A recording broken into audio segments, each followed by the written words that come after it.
والصلاة والسلام على سيد الأنبياء والمرسلين وعلى آله وصحبه وأهل بيته أجمعين. أما بعد فأعوذ بالله من الشيطان الرجيم. بسم الله الرحمن الرحيم. الصلاة والسلام عليك يا رسول الله وعلى آلك وأصحابك يا حبيب الله. الصلاة والسلام عليك يا نبي الله وعلى آلك وأصحابك يا نور الله.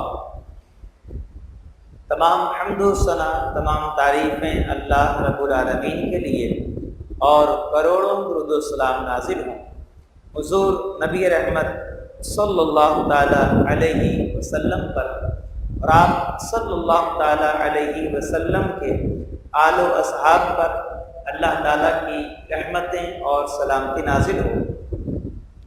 الحمدللہ درس ترمذی شریف میں ہم سب حاضر ہیں. پچھلے اتوار کو ہم نے ترمذی شریف سے درس حدیث کا آغاز کیا تھا اور پہلی حدیث مبارکہ کی کچھ تشریح سنی تھی. اسی حدیث مبارکہ کو لے کر آج آگے چلیں گے اور اس کی جو مزید تشریح اور وضاحت رہتی ہے وہ انشاءاللہ سننے کی سعادت حاصل کریں گے. آئیے وہ حدیث مبارکہ دوبارہ سن لیتے ہیں جو پہلی حدیث امام ترمذی یہاں ترمذی شریف کے آغاز میں لے کر آئے ہیں. آپ بیان کرتے ہیں کہ حضرت عبداللہ بن عمر رضی اللہ تعالی عنہ انہوں نے حدیث روایت کی ہے کہ نبی کریم صلی اللہ تعالی علیہ وسلم نے ارشاد فرمایا لا تقبل صلاۃ بغیر طہور ولا صدقۃ من غلول. ارشاد فرمایا کہ بغیر طہارت کے نماز درست نہیں ہوتی اور حرام کے مال سے صدقہ قبول نہیں ہوتا.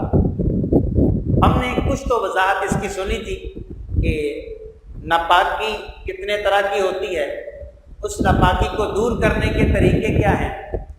اچھا، کچھ مسائل اور بھی ہیں کہ بغیر وضو کے نماز کا مسئلہ. دیکھیں، ایک موقع ایسا بھی آتا ہے کہ جب نہ تو وضو کرنے کی استطاعت ہوتی ہے، نہ آدمی وضو کر سکتا ہے، نہ ہی تیمم کر سکتا ہے. ایسے بندے کو شریعت میں فقہ کے اندر فاقد الطہورین یعنی جس کو دونوں طرح کی طہارت میسر نہ ہو، ایسا آدمی کیا کرے. کسی کو ایسی جیل میں قید کر دیا گیا کہ وہاں نہ پانی ہے، نہ مٹی ہے، نہ مٹی کی جنس سے کوئی چیز ہے، نہ تیمم کر سکتا، نہ وضو کر سکتا ہے. کسی کو ایسی نجاست والی جگہ پہ قید کر دیا گیا کہ وہاں پر وہ وضو نہیں کر سکتا، تیمم نہیں کر سکتا.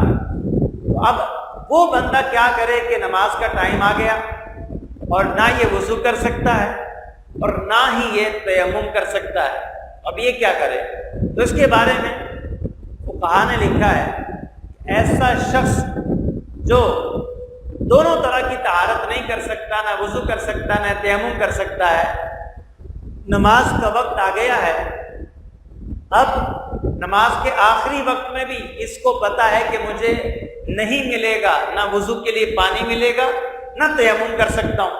تو اس کو حکم یہ ہے کہ نمازیوں والی شکل بنائے گا.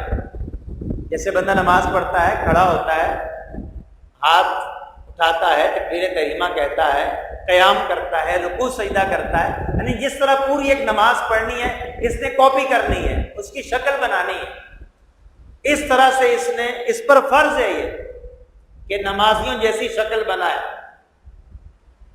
شرط تھی طہارت، وہ کر نہیں سکا، اس لیے حکم یہ ہے کہ نمازیوں جیسی شکل بنائے، نماز اس طرح سے پڑھ لے اور جب اس کو طہارت پہ قدرت ملے، اس نماز کے بعد ہی مل جائے یا کچھ دنوں کے بعد ملے یا کچھ مہینوں کے بعد اس کو استطاعت ملے، جب بھی وہ وضو پر یا تیمم پہ قادر ہو تو پھر وضو یا تیمم کر کے ان نمازوں کو دوبارہ دہرائے گا جو نمازیں اس نے بغیر طہارت کے پڑھی ہیں۔ ایک مسئلہ تو یہ ہے۔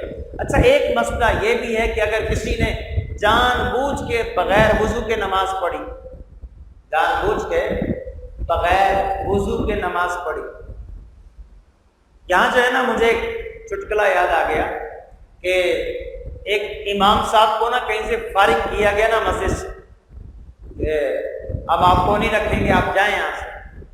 امام صاحب نے کہا مجھے رکھ لو، تمہارا فائدہ ہے۔ کہا نہیں، ہم نہیں رکھیں گے، بس جائیں آپ۔ کہا اچھا ٹھیک ہے، میں نے بھی ساری زندگی بغیر وضو کے نمازیں پڑھائی ہیں۔ یہ تو اس کی بیوقوفی حماقت ہے، اس کی جہالت ہے، اور اتنا بڑا گناہ اس نے سر پہ لیا۔ لیکن ایک بات ہے کہ وہ نیلے پہ دھیلا، بولے ہم تمہیں نہیں رکھیں گے۔ بولے اچھا ٹھیک ہے، میں نے بھی ایسے ہی کیا۔ ایک اور واقعہ ہے کہ امام صاحب آئے، نماز کا ٹائم بالکل جو ہے وہ تیار، جماعت کا سر پہ وقت ہے، امام صاحب لیٹ پہنچے۔ ایک صاحب نے دیکھا، جو بڑے کوئی چودھری ٹائپ آدمی تھے مسجد کے، انہوں نے دیکھا امام صاحب لیٹ آئے۔ جیسے امام صاحب کو انہوں نے دیکھا نا، تو امام صاحب نے بھی اپنی آستینیں تھوڑی فولڈ کی۔ تو وہ جو تھے نا صاحب، وہ کہنے لگے اچھا ابھی وضو بھی کرنا ہے، آپ نے وضو بھی ابھی کرنا ہے۔ امام صاحب نے کہا آپ کیا فرماتے ہیں، بغیر وضو کے پڑھا دو یا وضو کر لو؟ کہنے لگے نہیں نہیں نہیں، وضو کر لو آپ۔ پھر انہوں نے دوبارہ آستی نیچے کر دی، بولا میرا وضو تو ہے، میں صرف آپ کو دیکھ رہا تھا کہ آپ کیا کہتے ہیں۔ تو بہرحال وضو کے بغیر نماز اگر کسی نے جان بوجھ کے پڑھی، وضو نہیں ہے، بغیر طہارت کے اگر کسی نے جان بوجھ کے نماز پڑھی، حکم کیا ہے؟ تو اس کو کثیر علماء نے اس کو کفر لکھا ہے۔ اور اگر کسی کی نیت نماز کی توہین کی ہے، ایک تو بغیر توہین کی نیت کے پڑھتا ہے، جان بوجھ کے پڑھتا ہے، اس کو بھی اکثر علماء نے اس کو بھی کفر لکھا ہے۔ اور اگر نماز کی توہین کی نیت ہے، نعوذ باللہ، نماز کو ہلکا سمجھ کے، کوئی ضرورت نہیں بس ایسے پڑھ لو، ہلکا سمجھ کے، نعوذ باللہ اگر کوئی کرتا ہے، پھر تو پرماننٹ ہر عالم کے نزدیک کافر ہو جائے گا، کیونکہ نماز کی توہین کفر ہے۔ نماز دین کا چہرہ ہے، نماز دین کا چہرہ ہے۔ نبی پاک علیہ السلام کے اپنے چہرے کو زخمی کیا تو نبی پاک علیہ السلام نے ان کے خلاف دعا نہیں کی، فرمایا یا اللہ میری قوم کو ہدایت عطا فرما۔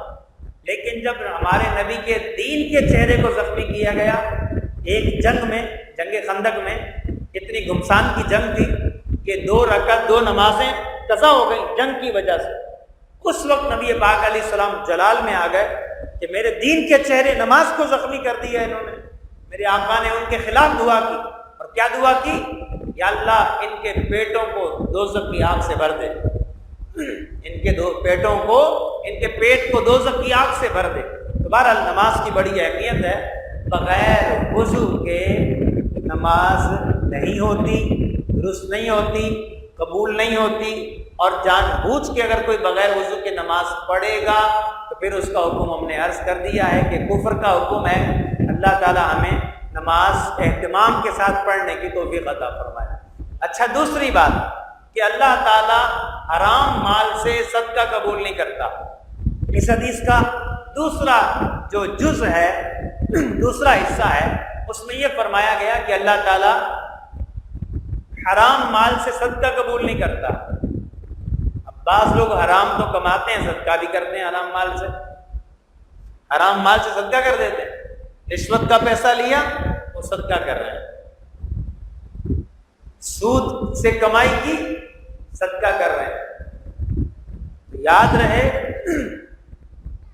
حرام مال کسی کو دینا، کسی غریب کو دینا اور صدقہ کرنا اور ثواب کی نیت کرنا، یہ کفر ہے۔ حرام مال صدقہ کرتے ہوئے ثواب کی نیت کرنا، کسی غریب کو حرام مال سے پیسے دیے، مسجد میں لگائے اور اس میں ثواب کی نیت کی، تو حرام میں ثواب کی نیت کرنا کفر ہے۔ کسی فقیر کو حرام کے پیسے دیے اور سامنے والے کو بھی پتہ ہے کہ یہ حرام سے دے رہا ہے، اس کو پتہ ہے فقیر کو، مستحق کو، غریب آدمی کو کہ یہ جو صاحب دے رہے ہیں نا مجھے پیسے، یہ حرام مال سے دے رہے ہیں، کنفرم ہو، خالی شک شبہ نہیں اس کی آمدنی تو ویسی بھی ہے، ایسی بھی ہے، تیسی بھی ہے، نہیں، جب تک کنفرم نہ ہو کسی کی آمدنی کو حرام نہیں کہہ سکتے، 100% کنفرم ہوگا تب حرام کہیں گے۔ اچھا حرام پتہ ہے، اب لینے کے بعد فقیر آدمی اس کو دعا دے رہا ہے، اللہ تجھے جزائے خیر دے، اللہ تجھے برکت دے، اللہ تجھے اور دے۔ اگر فقیر کو، مستحق کو پتہ ہے کہ یہ حرام مال سے مل رہا ہے تو فقیر دعا دینے سے کافر ہو جائے گا، کیونکہ حرام مال ہے۔ اللہ پاک ہے، پاک مال ہی قبول کرتا ہے۔ اگر حرام مال آ گیا تو اب کیا کریں؟ اس کی دو صورتیں ہیں۔ ایک حرام مال وہ ہوتا ہے جس میں ملک خبیث حاصل ہو جاتی ہے، یعنی ملکیت تو حاصل ہو جاتی ہے مگر خبیث ہوتی ہے، پاک نہیں ہوتی وہ ملکیت۔ جیسے کسی کو رقم دی، اس سے سود لیا، تو یہ جو پیسے آ گئے نا یہ ملک خبیث کے پیسے ہیں، جو اوپر پیسے آئے۔ اب حکم کیا ہے؟ اس میں تو ملک خبیث ہے، لیکن چوری کی ہے پیسے، کسی کا مال چھینا، گانا کسی نے گایا اس کے پیسے ملے، گانا گایا کسی نے اس کے پیسے ملے، ایکٹنگ کی کسی نے فلم میں، ڈرامے میں، حرام ڈرامہ۔ آج کل لوگوں نے حلال ڈرامے بھی بنا لیے، کہتے نہیں حلال ہو گیا یہ۔ ارے جب تک اس میں حرام عورتیں ہیں، نامحرم عورتیں ہیں، جب تک اس کے اندر میوزک ہے، آپ نے تو فتویٰ پہلے دیا تھا کہ میوزک کے ساتھ نعت جائز نہیں، میوزک کے ساتھ نعت جائز نہیں، تو میوزک کے ساتھ ڈرامہ کیسے جائز ہو گیا حضرت؟ آپ نے کہا عورتیں اگر نعت پڑھیں گی تو وہ نعت سننا جائز نہیں ہے، آپ نے تو فتویٰ یہ دیا تھا۔ اچھا عورت ڈرامے میں آ گئی تو آپ نے کہا جائز ہے۔ یاد رکھیں برائی برائی کو نہیں مٹاتی، برائی برائی کو نہیں مٹاتی۔ دنیا کوئی مفتی ایسا فتویٰ نہیں دے گا، ڈراموں سے کبھی تبدیلی نہیں آئی، یہ ذہن میں رکھیں۔ کتنے نمازی بن گئے ہیں؟ کتنے نمازی بن گئے؟ کتنے لوگوں نے توبہ کر لی گناہوں سے؟ بتائیں، کوئی تعداد بتائیں۔ تفریحاں کر رہے ہیں وہ، اور بھی بڑی قباحتیں ہیں۔ مسلمان ہیں، مجھے کئی رسالے لکھے گئے اس کے اوپر، کئی فتوے لکھے گئے، ان کے ذریعے معلومات کیا ملی ہے؟ ان فتووں کے ذریعے 35 صفحے کے رسالے علماء نے لکھ دیے ہیں۔ اب معلومات کیا ملی ہیں کہ اس میں مسلمان جو ہے نا عیسائی کا کردار ادا کر رہا ہے، عیسائی بنا ہوا ہے، استغفر اللہ، اس کے ایمان کا کیا بنے گا؟ تو بڑے مسائل ہیں۔ تو میں یہاں جو مسئلہ بیان کر رہا ہوں وہ کیا ہے؟ حرام مال کب ہوتا ہے؟ چوری کیا یہ حرام مال ہے، چھینا کسی سے گن پوائنٹ پہ چھینا حرام مال ہے، ڈکیتی ماری حرام مال ہے، کسی نے قرض دیا دبا لیا نہیں دوں گا حرام مال ہے، گانا گایا اس کے پیسے ملے، لوگوں نے پیمنٹ کی، اس کو گلوکار کو، ایکٹر کو پیمنٹ کی، یہ بھی حرام مال ہے، اس میں ملک خبیث بھی حاصل نہیں ہوتی۔ یہ جو پیسہ ملا نا گانا گا کے اور حرام کام کر کے جو پیسہ کمایا ہے، وہ ایک ایکٹر نے خودکشی کر لی ہے، لوگ اس کے بھی جو ہے نا وہ گن گا رہے ہیں۔ وہ خدا کے بندو، علماء فوت ہو رہے ہیں، تمہیں اتنی غم نہیں ہے؟ تمہیں ایک ایکٹر نے حرام موت مر گیا خودکشی کر کے، تمہیں اس کا افسوس ہو رہا ہے؟ کس بات کا افسوس؟ جہنم میں گیا۔ مجھے تو اس بات کا افسوس ہے کہ وہ بغیر کلمہ پڑھے مر گیا، مجھے تو اس بات کا افسوس ہے۔ کلمہ پڑھ کے مرتا تو شاید اس کی بخشش یقیناً ہو جاتی ہے، کلمہ پڑھ کے مرتا تو اس کی بخشش بالآخر ہو ہی جاتی، لیکن غم علماء کا غم نہیں ہے کہ جن کے بارے میں میرے آقا نے فرمایا کہ عالم کی موت ایک پورے جہان کی دنیا کی موت ہے۔ یا ایکٹر کا افسوس ہو رہا ہے، اس کی کمائی حرام کی، ایکٹر کا لائف اسٹائل دیکھتے ہیں، اچھا اس ایکٹر کے پاس یہ والی گاڑی ہے، یہ بنگلہ ہے، واہ واہ، ارے واہ واہ نہ کرو، حرام ہے سارا، وہ حرام سے بنایا ہوا ہے اس نے، ایکٹنگ کے پیسے ہیں ہی حرام۔ اور اس پہ میں کیا کہوں؟ گلوکاری کے پیسے حرام ہیں۔ اب اگر کسی کے پاس حرام پیسے آئے، اس کو آگے کاروبار میں نہیں لگا سکتا، کاروبار میں لگائے گا، یہ حرام۔ حکم کیا ہے؟ حکم یہ ہے کہ اگر حرام ذریعے سے پیسے آئے ہیں، جس سے لیے ہیں اس کو واپس کرے۔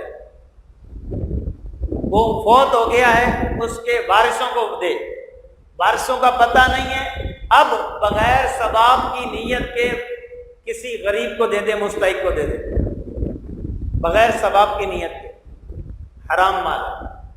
اچھا، وہ جو میں نے شروع میں کہا تھا، سود آتا ہے نا، اس میں ملک خبیث حاصل ہو جاتی ہے۔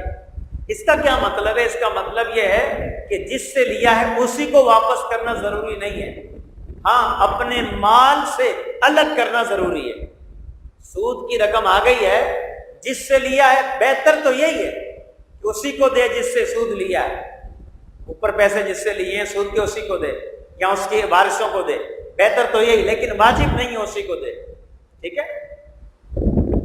ہاں اس میں جو ہے وہ ڈائریکٹ بھی کسی غریب کو دے سکتا ہے، لیکن وہ جو صورت ہے نا کہ گانے کی رقم ملی، چوری کی، ڈکیتی کی، اس میں تو وارثوں کو دینا پہلے ضروری ہے، یا اس شخص کو دینا ہے صاحب مال کو جس کا مال ہے، یا اس کی اولاد کو۔ نیند تو نہیں آ رہی آپ کو؟ جاگ رہے ہیں، اکثریت جاگ رہی ہے، کوئی ایک آدھا سو بھی رہا ہو تو اس کا کوئی شمار نہیں، اس پہ رحمت نازل ہو رہی ہے، وہ سو رہا ہے، سبحان اللہ۔ تو بات کیا ہے؟ اللہ تعالیٰ حرام مال قبول نہیں کرتا۔ حرام سے ایک تو حرام کمانا ہی غلط، پھر اس کو اللہ کی راہ میں دینا، استغفر اللہ استغفر اللہ۔ یہ تو ایسا ہی ہے جیسے کپڑا ناپاک ہو جائے نا تو بولے چلو پیشاب سے پاک کر لوں۔ حرام مال اللہ کی راہ میں دینا ہے ایسا ہی ہے کہ ناپاک کپڑے کو پیشاب سے بندہ پاک کر رہا ہو۔ لوگ کہتے ہیں جی وہ ڈرامے کی جو بات ہوئی، نہیں غلط ڈرامے چل رہے ہیں، لوگ اس سے بہتر ہے یہ دیکھ لیں۔ اور خدا کے بندے، میرے آقا نے فرمایا ہے برائی کو نہیں مٹاتی۔ نبی پاک علیہ السلام کا فرمان ہے، حضور کا فرمان ہے، برائی کو نہیں مٹاتی، اچھائی برائی کو مٹاتی ہے۔ اللہ تعالیٰ ہمیں عقل سلیم عطا فرمائے۔ بعض لوگ تو اس کو ثواب سمجھ کے دیکھ رہے ہیں، نعوذ باللہ۔ کیا وہ حدیث مبارکہ بھول گئے جس میں نبی پاک علیہ السلام نے ارشاد فرمایا تھا قیامت کی ایک نشانی یہ بھی ہے، لوگ گناہ کو نیکی سمجھیں گے، لوگ گناہ کو نیکی سمجھیں گے۔ لاؤ اس کا جواب دو، اللہ عقل سلیم عطا فرمائے۔ آئیے ایک اور حدیث مبارکہ، اگلی حدیث مبارکہ کی طرف بڑھتے ہیں۔ ہمارا 25 منٹ کا درس ہوتا ہے، کتنے منٹ ہو گئے بھائی؟ توجہ ہے، مطلب درس کی طرف پوری توجہ ہے۔ دوسری حدیث مبارکہ، حضرت ابو ہریرہ رضی اللہ تعالیٰ عنہ، حضرت ابو ہریرہ، ان کا نام کیا ہے؟ 30 یا 40 اقوال ہیں ان کے نام میں، 30 یا 40 اقوال ہیں کہ ان کا اصل نام کیا ہے۔ ان کا ایک نام جو ہے وہ عبد شمس ہے، ان کا ایک نام عبداللہ بن عمر ہے۔ امام بخاری فرماتے ہیں، امام ترمذی کہتے ہیں مجھے میرے استاد محترم امام بخاری نے فرمایا سب سے بہتر قول یہی ہے عبداللہ بن عمر ان کا نام ہو، لیکن ایک تعداد نے عبد الرحمن کو فوقیت دی کہ ان کا نام عبد الرحمن ہے۔ بہرحال ابو ہریرہ کیسے پڑ گیا؟ یہ حضور نے ایک مرتبہ کہہ دیا تھا تو نبی پاک علیہ السلام نے فرما دیا بلی والے، تو اپنا نام ہی انہوں نے یہ رکھ لیا کہ حضور نے عطا کیا ہے۔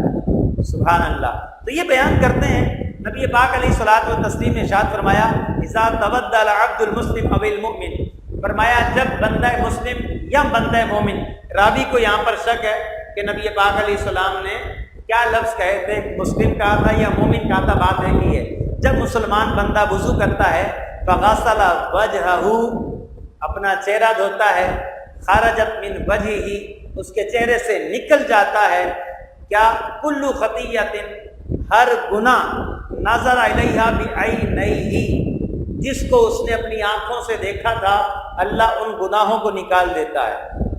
کیا کس کے ساتھ؟ مع الماء او مع آخر قطر الماء، پانی کے ساتھ نکال دیتا ہے یا پانی کے آخری قطرے کے ساتھ نکال دیتا ہے۔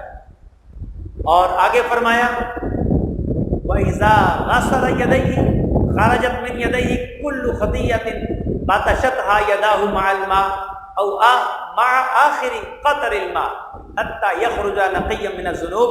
ارشاد فرمایا پھر جب بندہ ہاتھ دھوتا ہے تو پانی کے ساتھ جب اس کے پانی جدا ہوتا ہے نا اس کے ہاتھ سے، یا آخری قطرہ جب گر جاتا ہے تو فرمایا اس کے ہاتھوں سے سارے گناہ نکل جاتے ہیں۔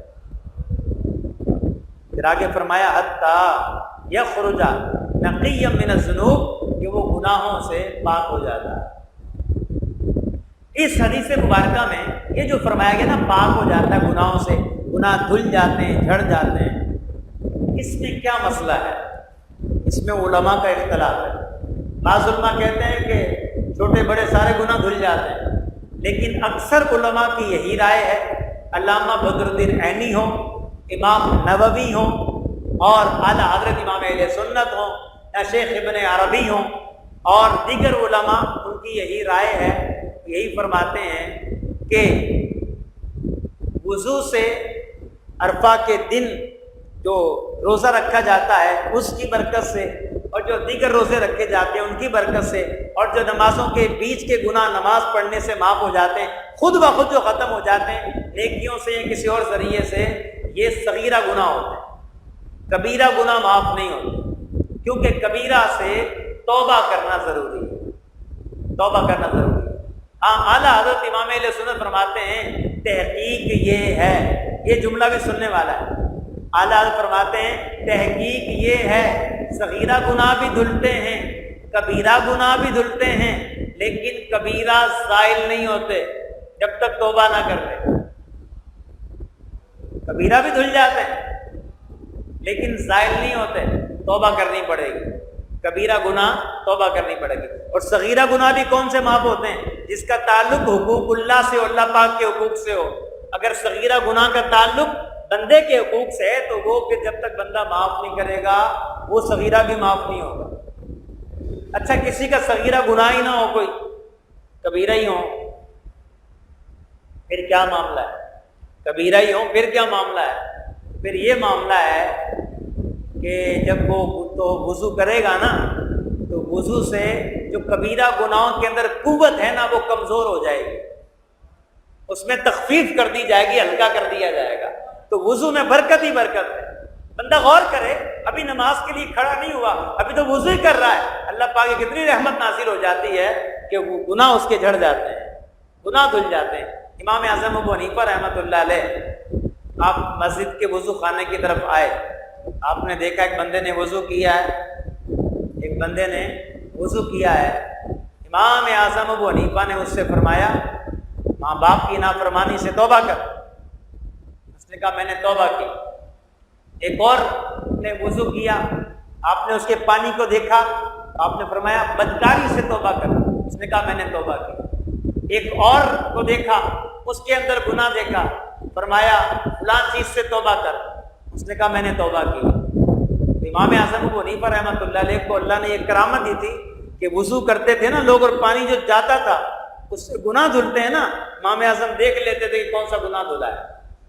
پھر ایک روایت یہ بھی ملتی ہے کہ امام اعظم نے اللہ کی بارگاہ میں دعا کی کہ یا اللہ میری یہ جو صلاحیت ہے نا یہ سلب کر لے، میں لوگوں کے گناہوں پہ مجھے اطلاع ہو جاتی ہے، میں لوگوں کے گناہ دیکھ لیتا ہوں تو میں نہیں دیکھنا چاہتا، یا اللہ اس کو ختم کر دے۔ یہ امام اعظم کا تقویٰ ہے، یہ بھی پرہیزگاری ہے۔ تو بہرحال گناہ کبیرہ بھی دھل جاتے ہیں لیکن زائل نہیں ہوتے۔ اس کا مطلب کیا ہے؟ زائل کب ہوں گے؟ توبہ سے ہوں گے، توبہ کرنی ہوگی۔ لیکن کبیرہ گناہ یا تو توبہ سے ختم ہوتا ہے یا اللہ کے فضل و رحمت سے ختم ہوتا ہے، اور کوئی چیز کو ختم نہیں کرتی۔ صحیح ہے؟ اللہ کی رحمت یا پھر توبہ، اور اگر توبہ گناہ کا تعلق بندے کے حق سے ہے تو بندے سے بھی معاف کروانا ضروری ہے، اس کا حق ادا کرنا ضروری ہے۔ اللہ کریم ہمیں عمل کی توفیق عطا فرمائے، آمین بجاہ النبی الامین صلی اللہ تعالی علیہ وسلم۔